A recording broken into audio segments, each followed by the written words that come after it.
I mean, there were a lot of people hurt by this outgoing administration, of which Harris was an integral part.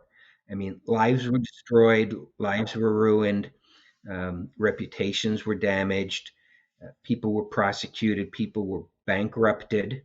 And I'm not even talking about people arrested in connection with January 6th, but all over the place. There is an effort by Democrats to go after the bar licenses of lawyers who fought on the Republican side. They even announced it was launched an initiative. I think it's called Project 65. I might be wrong on that name.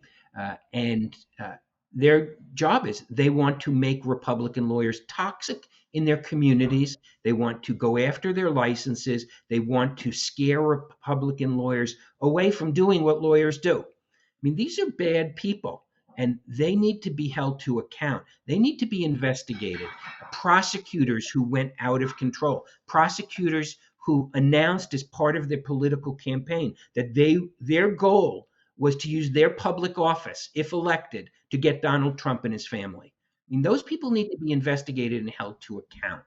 One of the things that I noticed very clearly in Trump's speech last night is how conciliatory it was, how positive it was, how he said, we will unify the country through success.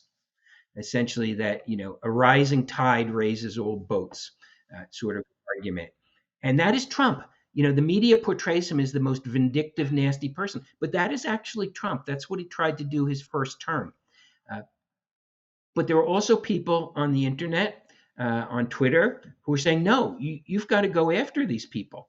And I was even thinking of doing a reader poll: is which should it be? Should Trump unify the nation or get even?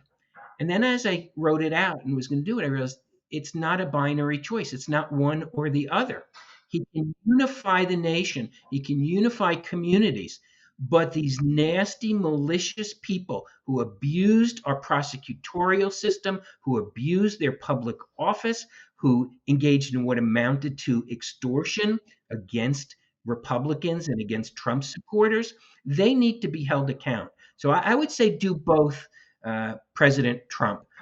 Unify the nation, but also create task forces and create special counsel to go after the corrupt people who tried to destroy our society, and not just destroy you, but destroy your supporters and destroy people who disagreed with them. Those people need to be held accountable, and don't let your laudable goal of unifying the nation get in the way of holding those people accountable.